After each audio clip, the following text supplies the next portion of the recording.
네, 박근혜 대통령이 독일 순방 과정에서 밝힌 드레스덴 통일 구상이 관심입니다. 북한은 아직 이렇다 할 구체적인 입장을 밝히지 않는데요. 전문가와 함께 관련 내용 자세히 살펴보도록 하겠습니다. 북한대학원대학교 양무진 교수, 또 한국전략문제연구소 문성묵 연구위원 자리했습니다. 어서 오십시오. 안녕하세요. 네, 어서 오십시오. 자, 먼저 박근혜 대통령이 드레스덴 통일구상에서 3가지 제안을 내놨습니다. 인도적인 문제 해결이 하나고요. 또 민생 인프라 구축, 남북 교류 협력사무소 설치 이 3가지인데 먼저 어떤 배경에서 이런 제안들이 나왔다고 보시나요? 아마 우리 박근혜 대통령에서 한 3가지 배경이 아니겠느냐 보지. 첫 번째는 남북관계 개선을 하겠다. 네. 두 번째로는 한반도 문제를 우리 한국이 주도하겠다.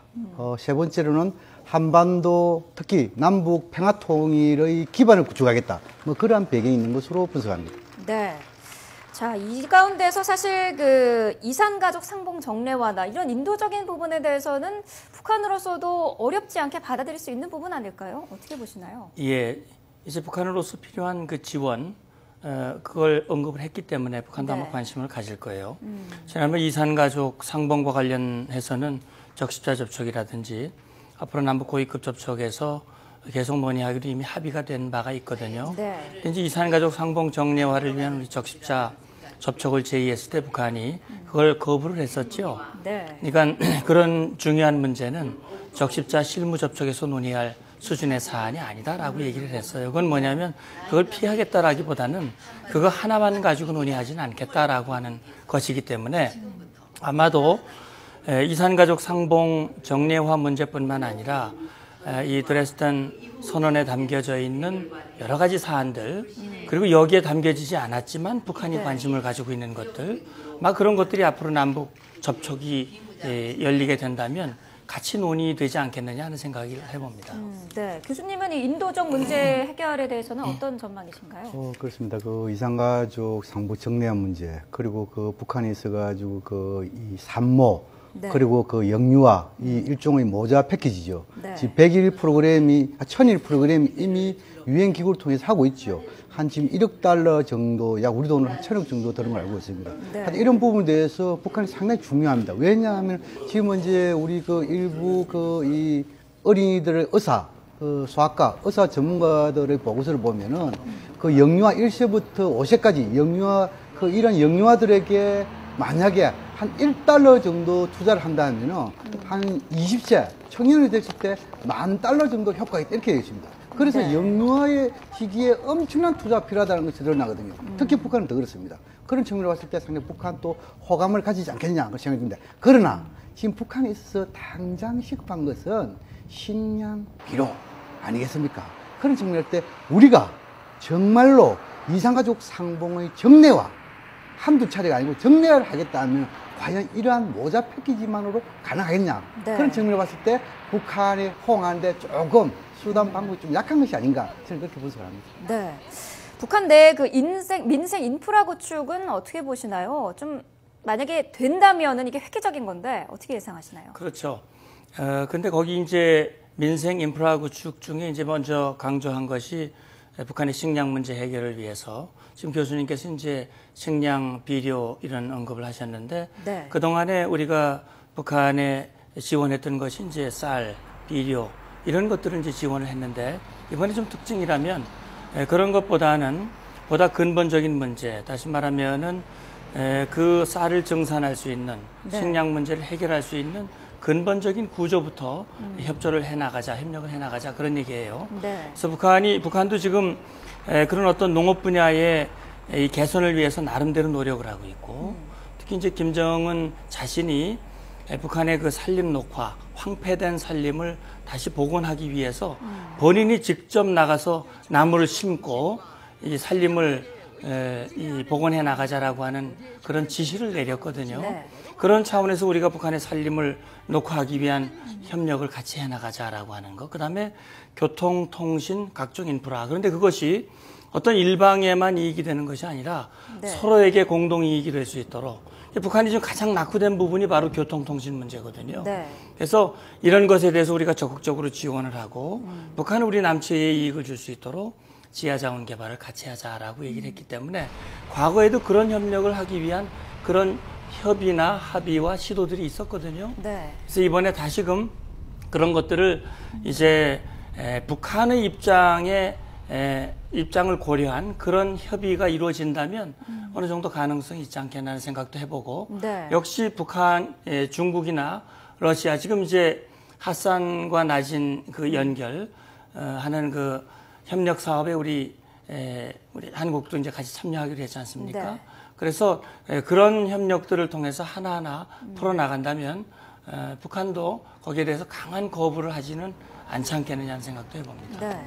교수님은 어떻게 보시나요? 이 인프라 구축에 북한에서도 남북 협력의 필요성을 인정을 하고 있을까요?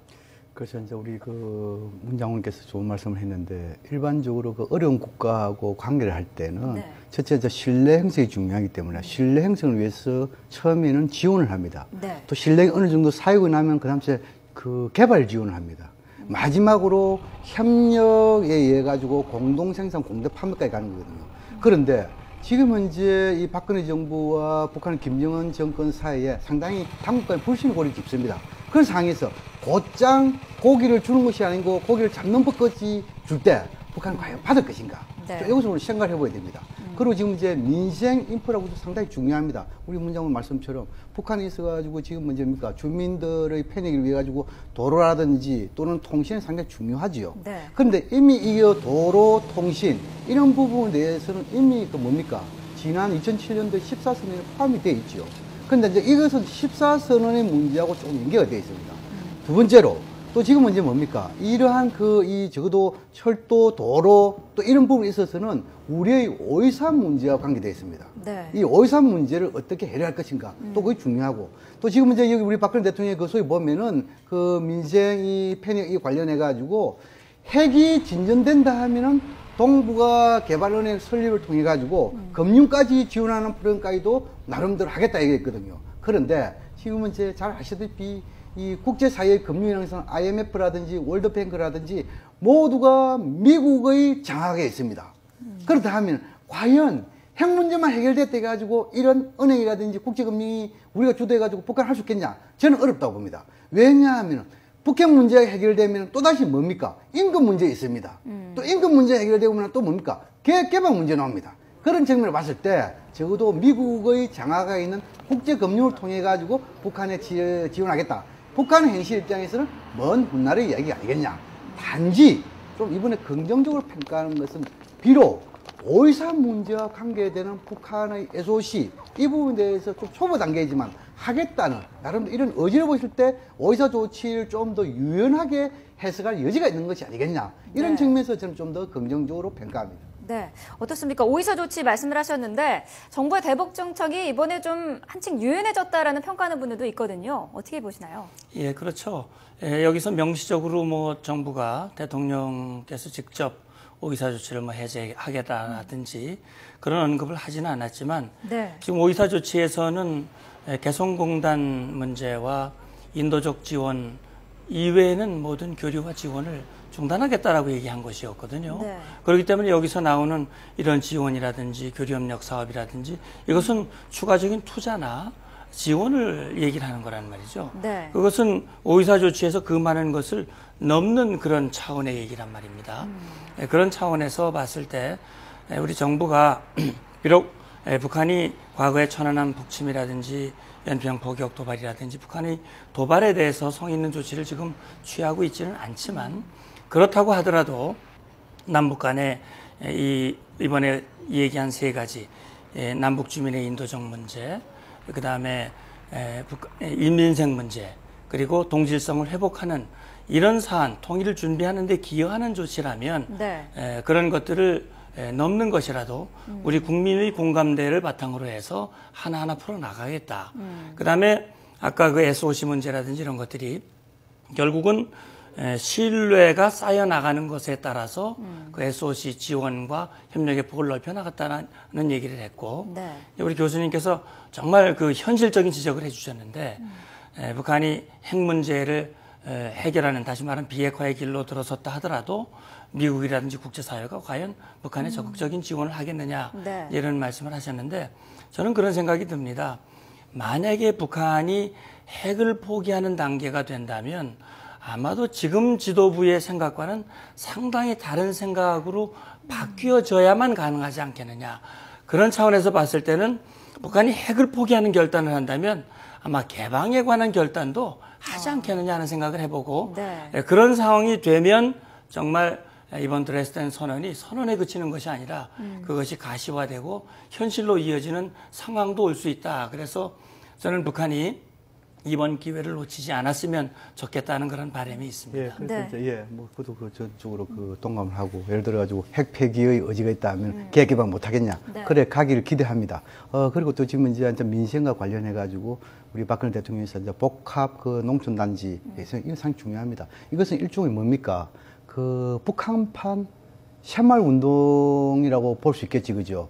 왜냐하면 농업, 임업, 축산업 이걸 다 연계하는 부분 아니겠습니까? 특히 김정일 시대 보면은 그 우리의 그 박정희 대통령의 새마을 운동에 상당히 관심을 많았습니다. 거기에 대해서 좀 뭐랄까 그 사업에 대한 뭐 비디오 이런 것도 요청하는 사례도 있거든요. 그런 측면이 중요해요. 그런데 지금 이제 북한 김정은 정권의 입장에 봤을 때 이러한 하나의 복합 농촌단지 개발 사업도 중요하지만도 더 중요한 것은 지금 이제 5월달까지 비료입니다.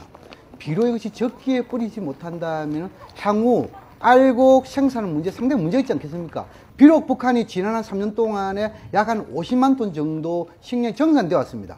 그것으로 사실은 부족합니다. 그런 측면을 봤을 때 아마 좀 우리가 좀 통 큰 차원에서 이산가족 상봉의 단일성이 아니라 이산가족 상봉의 정례화하는 그런 목적을 가진다면 좀 더 통 큰 비료라든지 이런 나름대로 식량 지원 이것을 하고 나서 아까 복합 영농단지 고기를 잡는 법 이리로 간다면 신뢰도 쌓이고 앞으로 남북관계 발전도 되지 않겠느냐 네. 그런 기대를 가져봅니다. 네. 자, 박 대통령이 통일구상에서 제안한 3가지 중에 남은 한 가지가 이제 남북 교류 협력사무소 설치인데 사실 이 부분은 조금 예민한 문제일 수도 있어요. 어떻게 예상하시나요?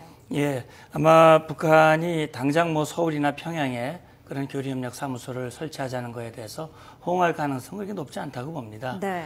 이미 뭐 북한이 과거 미국과 이 워싱턴 또 평양 간에 연락사무소를 설치하기로 합의를 했지만 가시화되지 않았거든요. 물론 네. 다른 여러 가지 변수가 있었습니다만. 그래서 이 교류협력사무소의 설치 문제는 앞으로 남북 간의 접촉 그리고 이 선언에서 밝혀진 여러 가지 사안들이 과연 어떻게 남북 간의 합의가 되고 하나하나 실천이 될 수 있느냐 하는 여부에 달려 있다고 보고요. 네. 그래서 서울과 평양의 교류협력 사무소를 설치할 수 없다면 당장 개성공단에 설치됐던 남북경협 사무소가 있거든요. 네. 그 연락 채널이죠. 그런 채널을 보다 현실에 맞게 다시 재가동하는 것부터 시작하는 것도 하나의 방법일 수 있습니다. 그래서 그것은 북한의 반응과 이런 것들을 봐가면서 앞으로 추진해 나갈 필요가 있지 않나 하는 생각이 듭니다. 그게 그 네. 이제 우리 이제 문장훈처럼 지금은 이제 그 남북 간에 그 개성에 네. 남북경협의 사무소가 있었습니다. 그런데 지금 이제 그것이 이름이 좀 바뀌었습니다. 지금 이제 뭐 이게 남북 교류협력 협의 사무소로 바뀌었습니다. 그런데 2010년도에 우리가 의사 조치를 한번 해가지고 그것이 그 개성에 상주할 수가 없었습니다. 그래서 지금 이제는 다시 지금 이제 서류 들어와가지고 거의 유명무실화 되어 있습니다. 그런 점을 봤을 때 이것마저도 지금 먼저 활용을 못하는데 새롭게 만든다. 그것은 우리가 좀 생각해 본다 생각하고 두 번째로 혹시나 서울과 평양에 남북 교류협력 사무소를 설치한다면 향후에 영사 기능까지 할 수 있는 상주 대표부까지 발전한다는 가정을 해야 됩니다. 그런데 이런 상주 대표부까지 가려면은 남북한의 방북자 네. 또 그리고 북한의 방남자 이것이 어느 정도 균형을 맞춰야 됩니다. 그런데 현재 상황에서 방북자는 맞는데 방남자는 작다. 그럼 네. 불개념입니다. 그런 상황에서 북한이 과연 서울과 평양에 이것을 설치하겠습니까? 이런 것도 우리가 항상 생각하고 전략적 관점에서 접근해야 된다. 그런 생각이 듭니다. 네. 자, 이번 전에서도 그 낮은 하산 물류 사업은 이 남북러 협력 사업이고요. 또 신의주 등을 중심으로 한 사업은 남북중 협력 사업인데 사실 이게 남북이 주도하게 되겠습니다만 주변국의 반응도 중요하거든요. 미국과 중국 같은 주변국의 반응은 어떻게 예상하십니까? 뭐 지금 이제 이미 그 이 낮은 하산 여기 대해서 철도, 도로 이런 부분에 대해서는 러시아가 상당 부분 기여를 했고 네. 그런 측면에서 지금 이제 남북러 이렇게 협력하는 데에서는 서로 지금 협력에 대해서는 다 공감되어 있습니다. 앞으로 이것을 어느 시점에서 어떻게 발전시킬 것이냐 그런 측면이 있고 지금은 이제 신의주라든지 황금평 위화도 이 부분에 대해서 지금은 이제 북중간을 하고 있지만도 그러나 북중만을 가지고 이 투자가 안 됩니다. 그래서 컨소시엄 차원에서 한국이 들어가는데 과연 이 문제가 남북중, 남북너 이 사업에 있어 가지고 신규 사업을 할 때 이것이 오이사 조치에 해당되는가 안 되느냐. 또 국가 이익 차원에서 보면 오이사 조치를 뛰어넘을 수 있겠죠. 또 그런 측면을 봤을 때 아마 이러한 부분에 있어서는 이미 러시아와 중국 간에 3자의 합의는 아니더라도 적어도 양자 간에 북중, 북너 그렇게 한너, 한중 이 사이에서는 어느 정도 일정의 의사소통이 있었다. 그런 측면을 봤을 때 대통령의 결심 또 그리고 나름대로 전략만 잘 짜면은 가능성도 있다. 저는 그렇게 전망합니다. 사실 근데 지금 최대 관건이 북한의 반응이거든요. 근데 이제 보니까 4월에는 북한도 좀 바쁜 것이 최고인민회의도 이제 있고요. 또 김일성 생일인 태양절도 그 예정이 되어 있습니다. 문제는 이런 그 핵심 이벤트가 있는 달에 북한이 그냥 넘어가지는 않았다라는 점이 굉장히 관심을 모으고 있는데 어떻습니까? 아무래도 좀 도발 가능성이 나올 만한데요. 예, 지금 이제 관심을 갖는 것은 그 드레스덴 선언이 나온 그날 북한은 이제 우리 군이 백령도 인근에서 북한 어선을 이제 납포해가지고 조사하고 이제 바로 돌려보내줬죠. 거기에 대해서 굉장히 아주 불쾌한 반응, 부정적인 반응을 보였거든요. 대가를 지불하도록 하겠다라고 얘기를 했는데 이제 그렇게 보인다든지 그다음에 앞서 보도에도 나왔지만 동해 일원에 항행 금지 구역을 선포를 했어요. 그동안 뭐 100여 발이 넘는 그런 미사일 로켓을 쏘면서도 항행 금지 구역을 선포 안 하다가 이번에 이제 내부적으로 선포를 했어요. 국제기구에 공식 통보한 건 아니고. 그래서 추가적으로 혹시 노동 미사일 지난번에 한 600km 정도로 단축해서 쐈지만 사거리를 좀 길게 쏠 가능성, 좀 더 긴 사거리의 미사일 발사 실험을 할 가능성 이런 것들이 굉장히 지금 주목되고 우리가 지금 대비를 하고 있는 상황입니다만은 말씀하신 대로 이 북한이 내부 상황, 내부 정치 일정들이 있고 또 우리 한미 연합 연습이 4월 중순 돼야 이제 독수리 연습이 끝나거든요. 그런 상황들이 있고 또 한 가지는 지금 이제 드레스덴 선언이 나온 것에 대해서 북한 나름대로 아마 분석하고 이걸 어떻게 대응해야 할 것인가 하는 대응 전략이나 이런 것들을 나름대로 아마 검토를 할 걸로 봅니다. 그런 시간이 필요하다고 봅니다. 그래서 북한도 이런 기회를 그냥 지나치기보다는 그렇지 않아도 금년 초부터 남북관계 개선, 중대 제한, 뭐 의사조치 해제 요구 이런 것들을 꾸준히 해왔기 때문에 아마 이런 기회를 통해서 북한이 나름대로 자기들의 어떤 경제적인 실리를 확보하기 위한 그런 기회로 삼기 위한 그런 노력과 함께 차제에 앞으로 접촉이 이루어진다면은 협상의 주도권을 확보하기 위한 그런 대안한 압력, 그런 압력 수위를 높여갈 가능성은 같이 열려 있다고 봅니다. 그렇다면 이 드레스덴 선언을 북한이 분석한 결과 자기들에게 이익이 된다, 호응을 하자 이런 얘기가 나온다면 그 시기는 언제쯤 될까요? 아무래도 4월은 좀 넘어가야 되지 않을까요? 물론 그 말씀 드리기 전에 이제 우리 장군님께서 지금 이제 북한이 항행 금지구역 선포를 했다 내부적으로 아마 그걸 했을 겁니다. 그것은 아마 이 유엔 안보리에서 북한의 단거리 미사일 발사에 대한 일종의 그 무력 시위 차원이겠죠. 그 지금까지 그 무력 시위를 한 것을 보면은 그 숙전 지방에서 쏘았고 그다음 진짜 강원도 깊대령 그리고 호도반도 아닙니까? 그런 측면을 봤을 때 우리가 우려할 정도에는 저로 중거리 IRBM 이런 미사일 수준이 아니고 또 지금까지 쏘았던 뭐 방사포라든지 또 뭐 제일 좀 그 우려한다 하면은 노동형 미사일 정도 뭐 그런 게 하더라도 일종의 뭡니까? 그 무력 시위 차원이니까 그렇게 우려할 바는 아니다. 그러나 아마 마무리 수준에서 한두 발 쏠 것이다. 저는 그렇게 예상을 합니다. 그리고 지금 이제 북한이 우리의 지금 대통령의 3대 제안에 대해서 어느 정도 그 관심을 가질 것입니다. 그런데 북한이 귀에 솔깃할 정도의 제안은 아니다. 저는 그렇게 판단할 걸 보입니다. 북한이 지금 뭡니까? 솔깃한 것은 오이사 해제라든지 또는 건강상 강경 제기라든지 또 식량 비료 아니겠습니까? 그렇지만도 북한은 아직까지 김정은 제1위원장 입장을 봤을 때 남북관계 개선에 대한 의지가 있습니다. 왜 그 의지가 있다고 제가 보느냐 하면은 지금은 이제 고위급 회담, 적시다 실무회담에 대해서는 거부했지만도 그것이 단지 실무회담에서 논의할 수준이 아니다 했지 고위급 회담을 거부한 것은 아닙니다. 두 번째, 우리 박근혜 대통령에 대해서 실명, 거명, 비난을 했지만도 이것이 남북 간의 상호 비방 중상 금지의 위반이라고 지적했지만 이 합의상에 대해서 백지와 무효와 선언하지 않습니까? 또 그리고 마지막으로 우리가 지금 이제 북한의 이런 미사일이라든지 단거리 방사 발사해서 가지고 이것은 낮은 수준 아니면 적어도 중간 정도의 강도를 가진 무력 시위다.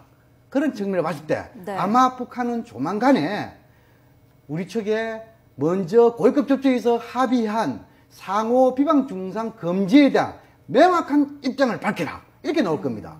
여기에 대해서 어느 정도 우리 측이 어느 정도 그에 대해서 긍정적인 나름대로 메시지를 보낸다면 북한은 우리가 그렇다면은 앞으로 이러한 3대 제안을 포함한 남북 간의 재반 문제에 대해서 논의할 고위급 접촉 이렇게 제안한다면 북한도 수용할 가능성이 높다. 그런데 이 세 가지 제안에 대해서 또 우리 박근혜 대통령께서 이 세 가지에 대해서 하나하나 쪼개가지고 실무에다 뭐 인도적 문제를 논의하기 위해서 무슨 적십자 또 그리고 뭐 사회문화, 민생 이런 데서 뭐 이런 실무회담을 제안하면 북한은 받아들이지 않을 것이다. 네. 그런 측면을 봤을 때 북한이 적어도 수용하도록 하려면은 이 상호 비방 중상 여기에 대해서 우리가 보다 좀 더 전형적이고 긍정적인 입장 변명 또 그리고 이것은 실무회담이 아니고 고위급 접촉 이런 식으로 제안한다면 적어도 우리 문 장관님 말씀하신 대로 한미 군사훈련 끝날 시점인 4월 하순 또는 이 북한의 국내 정치 일정이 모두 마무리되는 4월 말에서 5월 이 정도의 나름대로 지금까지의